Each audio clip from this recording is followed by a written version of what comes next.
The desert held its breath that evening, the sun sinking into copper and rose, the horizon quivering like a forge's flame. Dust hung in the air, soft as memory, and the cicadas sang as though to warn the night of coming sorrow. Down the worn trail, a young woman walked barefoot, her braid heavy against her back, her steps measured but uncertain. Her name was Ayanna Redbird, and though her face glowed with beauty, her shoulders carried years of rejection. The ache in her chest had grown unbearable, until her hands, small, trembling, were driven to knock upon the door of a man she had never dared approach before. The ranch house loomed plain against the wild sweep of prairie, its boards weathered, its lantern glowing faintly in the gathering dusk. She lifted her hand and struck the wood, the sound hardly more than a bird's wing beat. When the door opened, she saw him, Colt McGraw, the solitary rancher, eyes dark as canyon stone, a shadow carved against the lamplight. His voice was low, steady, though it quivered with something long buried. "It hurts too much," she whispered. He stood still, studying her, as though the earth itself had sent him this vision to test his heart. After a silence that felt older than both their lives, he answered softly, "I'm here to hold you." For a moment neither moved. The space between them shimmered like heat rising from sand. She wondered if she had gone too far, if he would turn her away like all the others. He wondered if letting her in would fracture the fragile peace he had built alone. Yet still she lingered on his threshold, eyes downcast, waiting. Earlier that day she had walked through the town of Dry Creek with her chin held high, though her spirit ached. The saloon doors had swung wide, voices dropping as she passed. Sheriff Briggs had stood on the porch, his hand brushing the handle of his pistol as if her mere presence was offense enough. Miss Clara Mayfield, matron of gossip, had whispered to her neighbor loud enough to carry, "Wild things don't settle. Men best beware." The laughter that followed had chased Ayanna down the boardwalk like a pack of wolves. Colt had been there too, though at a distance, leaning on the rail outside the general store. He had seen the way her eyes tightened, how her stride faltered for only a second before she pressed on. And something in his chest had stirred, though he crushed it quickly, telling himself her troubles were not his to bear. He was rich in land and cattle but poor in trust.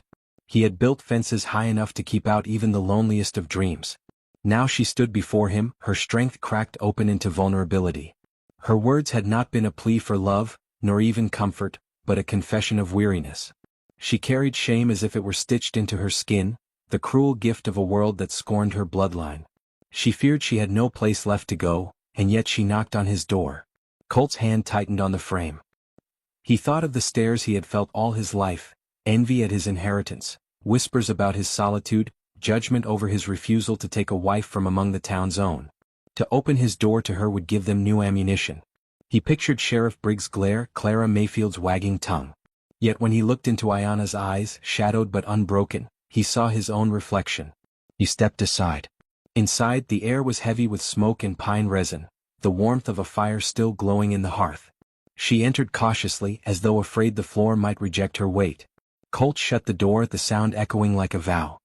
He crossed to the stove, poured water into a chipped mug and set it before her. The steam curled upward, carrying a quiet mercy. She wrapped her hands around it, her fingers trembling until the warmth steadied them. They did not speak much. The silence was not awkward but fragile, like glass stretched thin. He poured, she sipped. He lit a second lamp, she traced the scarred lines in the table with her finger. Each small gesture became its own language. Outside, the prairie wind sighed against the shutters, as though jealous of the peace forming within. At last Ayanna's voice broke the quiet. She told him of her father's death, how the tribe had scattered, how she had walked miles under endless sky with only memory for company. Each word came slowly, shaped by grief that had worn grooves in her spirit. Colt listened without interruption, his jaw clenched, his heart recalling his own hidden wound, the brother he had buried young, the land he had inherited like a chain, the silence he had learned to live with. She did not weep, and neither did he, but the air grew thick with unspoken kinship.